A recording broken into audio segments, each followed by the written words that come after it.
So here's where we were. Joseph last week, minus 4,000 years last week, he got the robe given to him by his father. If you recall, he was the 11th born son, yet he had firstborn son status. Jacob had 11 plus 1 comes in a little bit later. He had 11, 12 kids. He liked one so much, the other 10 were not so much. There's all kinds of family dynamics here that if I were teaching a parenting seminar, I would clearly teach you how not to parent according to Jacob. Because he did everything wrong as a dad. And, he had all these women. He loved one wife, not the other wives, and all these concubines, But here's what I want you to see. Jacob got the coat. Jacob embraced the status. He embraced favored by God. He was rocking that thing. And that's where we pick him up now. And so I want to encourage you that by faith, if you're a follower of Jesus, you wear the robe. It's not external, it's an internal robe. And you've got to wear it. Even in the face of mockers, wear the robe. Even if other people said, I don't like that robe, wear the robe. Even if other people try to rip it off you, wear the robe. We must walk in the righteousness that comes from our Lord Jesus Christ. So we pick up chapter 37. Get out your little notes. I'm teaching from the same notes you have. I just have my blanks filled in. So, just so you know. I actually got so excited preaching this morning, I ripped out chapter 37, so I have a loose leaf Bible. And so, that means next time I come to this, I won't have chapter 37. So I better really preach it today. This might be the last time I preach chapter 37. Verse 12. Now, this is, they got the whole thing going on, the bad report, the dreams. You can read all back on that. His brothers had gone to graze their father's flock. I'm going to tell you the story, but it's in here. They went out and they took the sheep. 10 of them went out, took all the sheep. How many sheep were there? I bet a lot of sheep. So they're gone.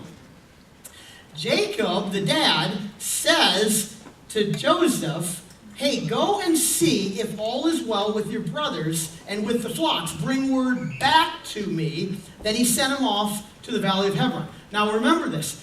Joseph, we have, according to other things, he was, according to the robe, he was kind of in management, right? And the other boys were the workers. However, the youngest was manager over the older. It's a bad dynamic that was going on there. So he goes out to bring a report back. According to Scripture, he had done that before, and he actually had brought back a bad report. Did he make it up? No. These guys were knucklehead workers, and he brought back a true report, and they hated him for it. So he goes out to find him.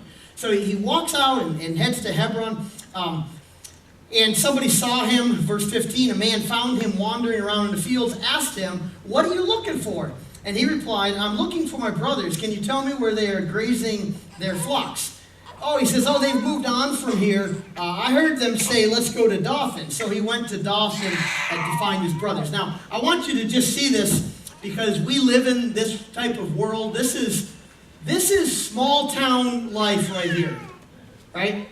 Small town life is you go looking for somebody, you can't find them, but the person who's there knows where they went. Right? We've all experienced this. If you hang out with people who live in larger areas, they don't understand this. This is a funny thing that happened to Sandy and I. I think we were in our first year of marriage. I think it was 93, maybe 92. And we lived in downtown Russell. And downtown Russell. So my Sandy's uncle, he's just kind of a free spirit guy. And he just he's from Pittsburgh, he just gets inspired to come up here, doesn't tell us. We have no phones, there weren't cell phones, and we had phones. Those of you who are younger, the phones did exist. They just weren't. They had a cord on them. And so he gets inspired to just drive to Russell to see us. And he comes up here, and it was in an evening. It happened to be, I think it was Halloween. I'm trying to remember what it was. And so he drives to Russell. Now, I don't know what he was thinking, but he just drove to Russell like there's one house in Russell. I mean, there are 7 houses in Russell. I mean, how would he? So he drives to Russell. He ends up in a development by Warner Park, and he's driving there. It's Halloween. He rolls down the window, I guess talks to a trick-or-treater. I don't know. But he says, hey, I'm looking for Rick and Sandy Rohlin. Where do they live? Well, this person, of course, knew us. And they said, oh, they live downtown Russell. And they said, you need to go back here, take a left. He says, well, great, because I'm Sandy's uncle, and we just came up to see him for the night. This is where she said, oh, if you're looking for them tonight, they're at his parents' house. And so to get there, this is a random person on the street. And he needed to go up here, turn right. So he shows up at our house. We're like, where did you come from? How did you find? Oh, he says, well, I just asked people. They knew where you were tonight. This wasn't where we lived. And so, listen, I understand Joseph wandering around and people saying, where are they? Listen, you've all been there. There are a lot of funny small town stories that most of the world doesn't think exists in America anymore. So they go and he finds them. So they see him coming. They're out there. Where are we at here? Somewhere in verse 17. So Joseph went after his brothers. He found them near Dothan. But they saw him in the distance, and before he reached them, they plotted to kill him. Now, that's bad. Just in case any of you thought otherwise about your brother. They see him coming, and they say, here comes that dreamer, let's kill him. You're like, what? I can see disliking your brother. I can't imagine my brother having that problem. But I can see some people disliking their brother. But how did it get to we're going to kill him? I want to show you how it got there, because this is something we need to be careful with. I have to be careful for this in my life, and so do each one of us. What happened here was his brothers got bitten by envy. They just got bitten by the envy bug. And they started to become jealous of their little brother. Now, envy is just something that's out there. What is envy? For the sake of this, you're obviously all smart, but it is saying that person has something that I want.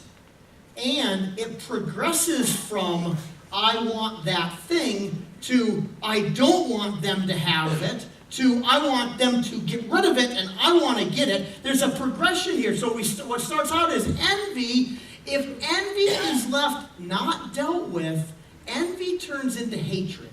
Yeah. And so you not just want the thing or the gift or the status or the job or whatever. Doesn't just go, I want that. It then turns into, I hate the person who has it. Envy turns into hatred. Now, hatred, if it's left unchecked, this is the scary one. Hatred is an emotion that produces action. You can't hate. And if you leave hatred go, it will turn into action. Just will. So on your little thing there, envy leads to hatred, which produces action. The brothers just didn't wake up one day and said, you know what, yesterday I loved that kid, today I want to kill him. They let envy rumble around in there. They didn't deal with it. They let it go unchecked. It became, I hate my brother. And when hatred rumbles around in there and you don't deal with it, it will turn into some sort of action. I don't know what the action is going to be, but I promise you it won't be good. So what we need to do is somewhere along that progression, envy will just pop up. Don't think that any of us are above envy. We just are. We just are. We live in a, sinful world, whatever. We're not above it. So what we're doing, I'm not saying if you've ever envied anybody, to hell with you. No. I'm saying if envy creeps in, deal with it. Deal with it. You say, how do you deal with it? Well, I'll give you the simple way to deal with sin, and then there are 1,000 books written that are better. The simple way to deal with sin, take it before God and say, God, I'm messed up, help. That's the beginning of dealing with sin. So if you envy somebody, do I struggle with envy? Of course. Do you? Yes. We all do. We all do. The issue isn't have we envied somebody. The issue is what do we do with it? Because envy, if it's left undealt with, produces hatred, which produces action. So watch what happens here, because this is very important. I put some verses down there for you. But I want you to see this, because this really puts it in perspective. Envy is always directed at God. Always. If you envy somebody, you're not sinning against that person per se. You're sinning against God. Why? Because God is the giver of all gifts. So if he made you with a cool voice and me with a weird voice, do I hate Katie? It might turn out to that if I let it go. But I'm really saying, God, you sure did a lousy job. Because what's with me? Huh? Forgot me. You're saying, God, you messed up. Why'd you make him tall and me short? God. That's what we're doing. We're saying, God, you did when you distributed the gifts, what's going on? We don't come right out and say that, but if we did, it would make more sense. If we would just stand up and yell at God, why'd you make me live here? What are we doing? We're saying, God, you blew it, and therefore I hate this person. What? Well, I want you to see this, because this is an important paradigm, a thing to see, because we always think that we are either the poorest or the wealthiest. And other people think you're the wealthiest, you think you're the poorest. Let me just show you this, because this is an important thing to get. If I lined up all the people in the world and lined them up according to their giftings or their stuff, whatever you want, we're going to line it up according to that. There's this long line. You are in the line. You're just in there. Therefore, this person has less than you, this person has more than you. And you're in this really long line. If you turn all your focus toward, I just want that, I just want that, I just want that. Well, let's say you get it. You know what you did? This person has less than you, this person has more than you. I just want it, I hate that person. I'll bump them out and I'll take it. This person has less than me, this person has more than me. This line is 7 billion people long. And then they keep getting born. Do you see why it's insatiable? Envy's insatiable. You cannot be satisfied by envy. So it's very important to see that, because you also could say, whatever, I'm the richest big shot. Really? You're not. You're not the poorest. You're not the richest. Here's what you have. You have, or you're not the most gifted or least gifted. You have what God has given you. Embrace it. Now, do we improve it? Sure. But not at the expense of others. If you have some sort of talent or a gift, refine it. But, whatever, I threw out the voice thing. If you've got a voice, get better. But don't jab somebody else in the throat so you're better than them. Just work on the gift God gave you and say, praise God that he gave you those gifts. I'm telling you, when you get a hold of that, we will end hatred, right? And we will end action that stems from hatred. And it is powerful things there. It is freeing. It's so freeing that comes out of there. If I could preach to the whole world, which, in my head I do. But if I could preach to the whole world, and I could solve all the tensions in America if they would get a hold of that last 5 minutes of what I just said. That's it. Praise what God's given you. Well, he made me this color skin. Well, that's what he made you. Thank you, Lord. Now what do I do with it? He made me live here. Who put me in the north? What are they thinking?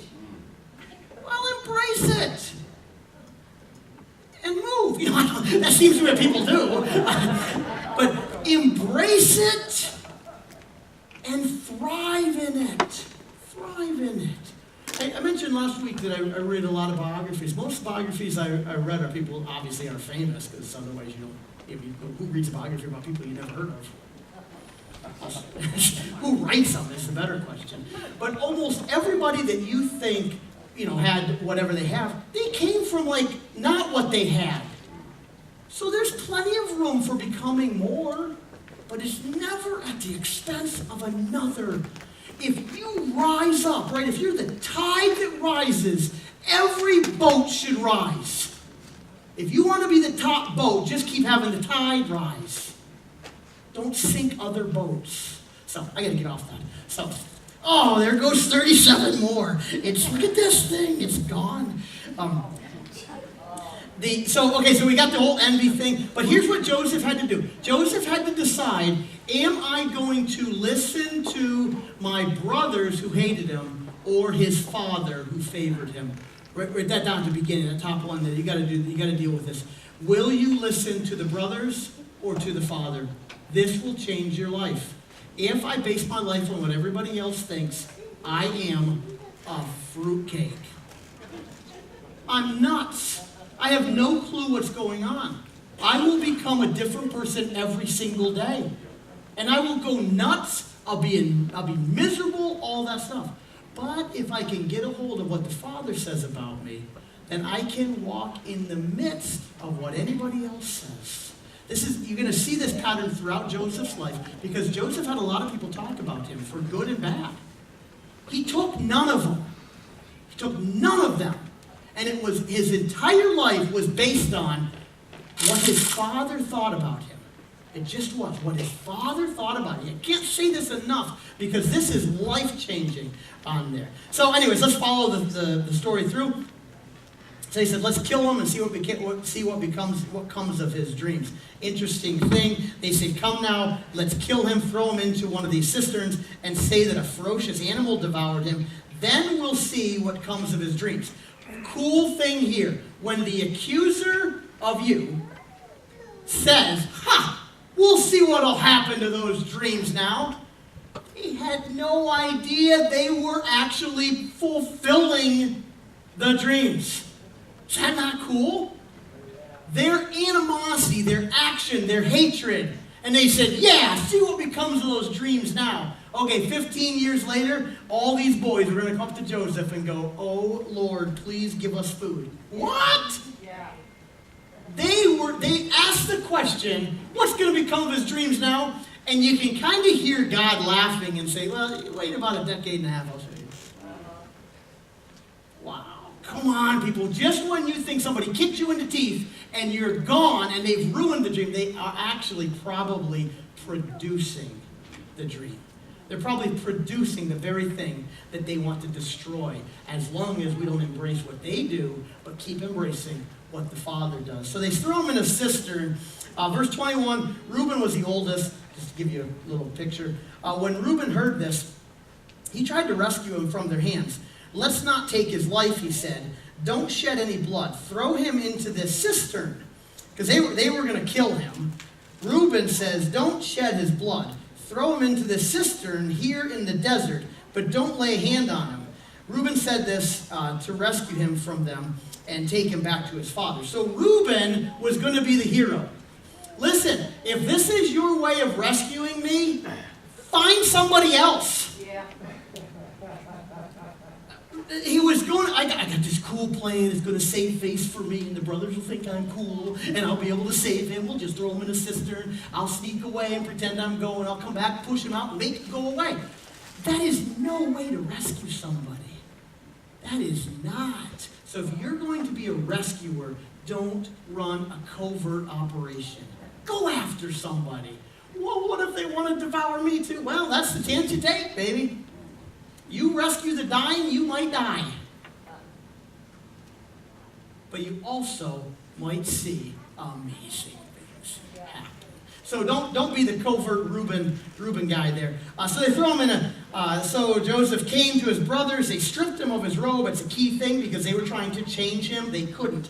The rich ornery one, verse 24. They took him, threw him into the cistern. Now the cistern was empty. There was no water in it. It was a dry place. As they sat down to eat their meal, can you just get that picture?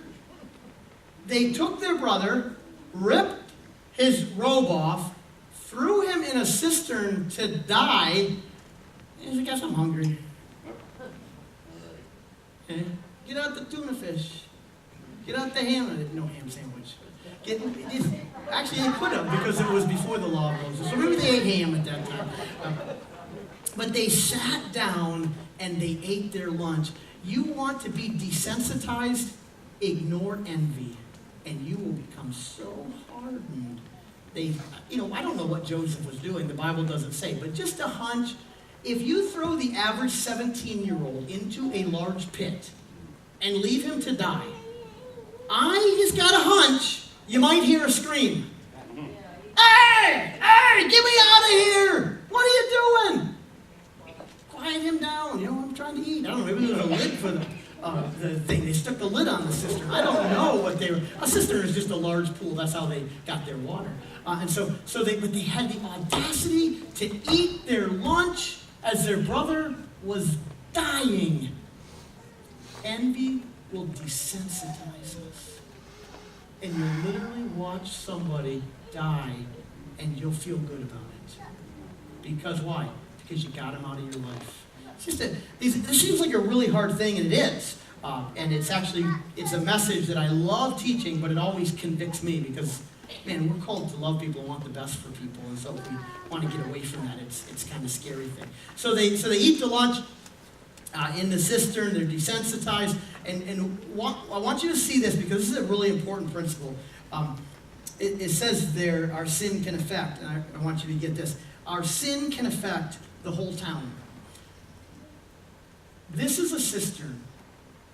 I'm glad your cousins have a cistern. Now everybody around drinks from that, right? Well, somebody drinks from it, or somebody. But there would be large cisterns that the whole community would use. And that's where the water came from for washing and bathing. And so this whole area would have used that cistern. Now, we have a well at our house. A lot of you have wells. Probably something I would not want in my well is a dead body. I don't have any in my well. It's safe to come to my house. But imagine if somebody died in your well. What if the town water tank, somebody threw a dead body in it? I mean, it sounds really crude, so don't be disgusting. It's a strong principle here. If a dead body goes into the town water tank, the brothers committed to sin. Who's affected? Everybody. There really isn't a secret personal sin.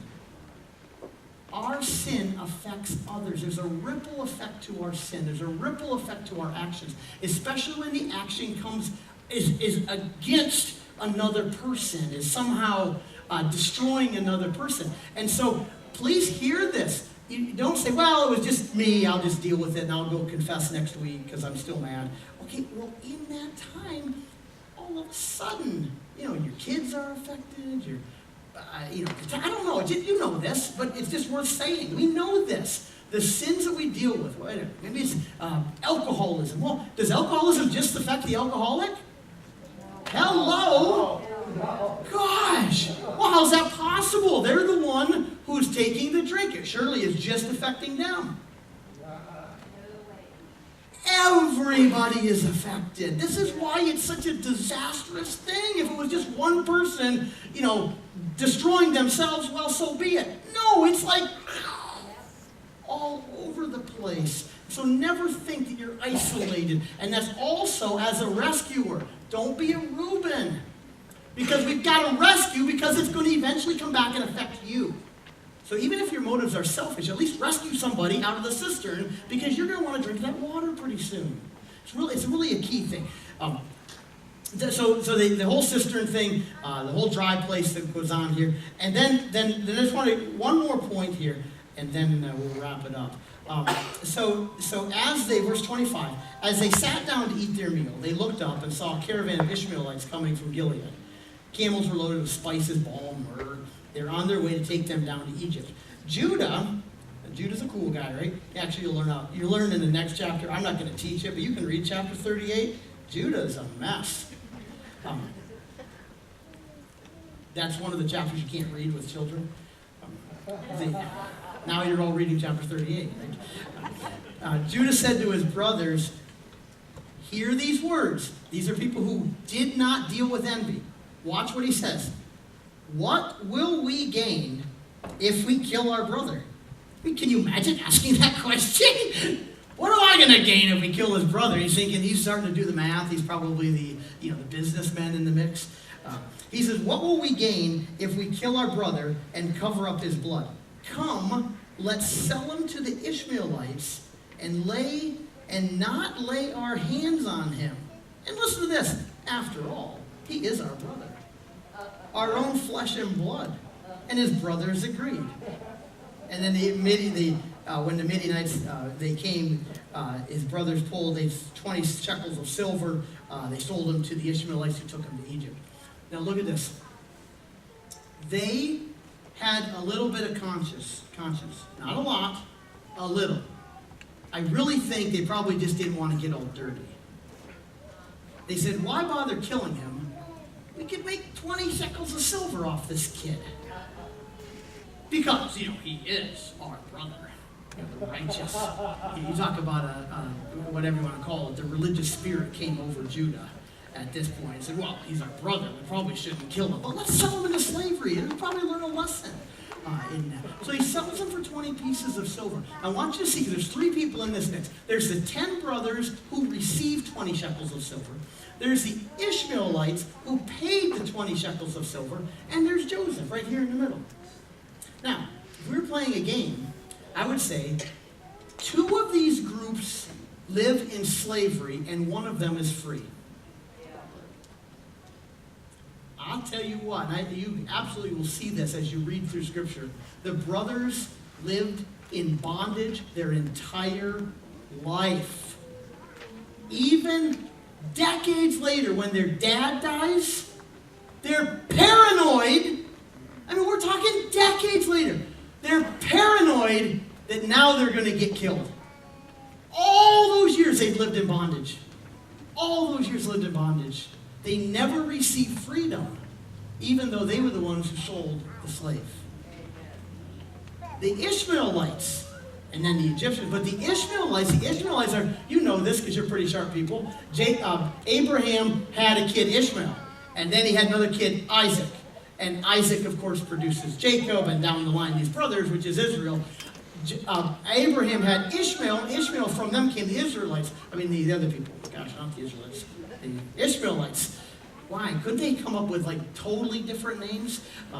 So the Ishmaelites were cousins to the Israelites. And those are the Arabs today. And that's, for the most part, the Muslim community in the Middle East today are Ishmaelites, still to this day. And I will tell you, and our prayer is that the Lord redeems them in powerful ways, as he is doing, but even greater. Yeah. For 4,000 years, the Ishmaelites have lived in bondage. Just have. They've never really experienced, they've ruled a lot of the world, but they've never walked in freedom. And I'm telling you, they never will. They never will walk in freedom. Jacob's boys never walked in freedom. Ishmaelites never walked in freedom. Joseph is the slave. He always walked in freedom. Freedom has nothing to do with chains. Freedom has nothing to do with your circumstances. Freedom is in here. And he walked with an internal freedom. That's why every place Joseph went, he rose to the top. He rose to the top because he never had a victim mentality. He never had a woe is me mentality. He never had a the world owes me because I got sold. He never had that. He continually received from his father and rejected his brothers. That was his continual hearing. I'm telling you, if we want to walk this life, every one of us could claim to be a victim of something. Everybody could. If you embrace and are identified as a victim of the mistreatment of your brothers, you will never walk in the freedom God has for you. Could the victim thinking be justified? Of course. Was Joseph justified to be bitter? If anybody was justified to be bitter, it was Joseph. And we're going to trace that through his whole life. He was continually betrayed, kicked, beaten, just messed with, and yet he never identified as woe is me.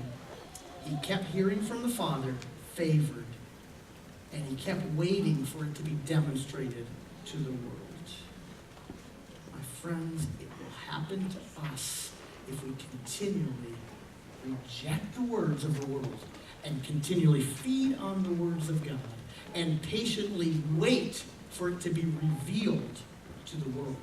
You see, the revealing of God's children to the world. What he's done on the inside isn't always revealed to the world right away. It might take, we know Joseph, we'll walk through his timeline. From this point, it took him 13 years to get out of prison. So 13 years he spent in prison. And then it took him probably another 10 years or so to have his dream fulfilled. So he's probably dealing with 20 to 23 years before he sees God demonstrate what he showed him. So we don't know when it's going to happen. But we know that our position is to embrace the Word of God, reject the voices of the world, and wait for God to reveal it. So, it's kind of a hard message. It really is. You do realize when somebody teaches a message, I get the message all week, so I'm like convicted 24/7. You get it for 38 minutes, you cheaters. But I just really want you to take this in. This is a big deal to God. I know it is. Because here's what he wants to do. He wants to raise us up. He wants to raise up a whole people of Josephs. He just does. He's looking for people who will bring hope to the world. Yes, to his brothers. But Joseph saved the world. We're going to see that Joseph had many opportunities to blow it. But he kept hearing, favored of God. And he avoided all the other junk. So, read chapter 37. Let the Lord speak to you and walk in that freedom that comes from. I'll just pray for you. Father, thank you. Thank you, Jesus, so much. Have us never embrace envy. Have us never let it ingrain in us, and have it never produce hatred. And Lord, please certainly never have it produce action, but have us embrace what you've given us, Jesus. We bless you. Hallelujah. Hallelujah. Amen. I just want to make one mention of things. I want you to be praying this week. This is a cool opportunity that's happened. We want freedom to come to every generation, right? Every kid, almost every kid, in Corey, Youngsville, Beatty, Warren High School, and Eisenhower, every kid in high school is going to sit under the message of one of the greatest speakers of our generation is Reggie Dabbs. Is coming to all their schools. This guy speaks to 2 million teenagers a year. He's going into the schools, auditoriums full of teenagers, and he's going to give the message of hope. So you be praying. That's Tuesday. Pray that God does something supernatural in these schools. And also, Tuesday night at Eisenhower, he's doing a public meeting where anybody, during the schools, he's giving a message of hope. And in the evening, he's obviously incorporating more of Jesus in the evening. So it's going to be a clear message that hope is found in Christ. Pray that God does huge things, packs places out. You're all invited. The only thing I ask you to do, if you go to it, which you should, if you see young people without a seat, get out. But get in the back or something. Give up your seat. But get there, pack it out. This is an awesome thing. I'm really praying this Tuesday, I think a significant day in those 5 schools I mentioned. Let's believe God to do it. So God bless you. Love you all so much. Have an amazing week.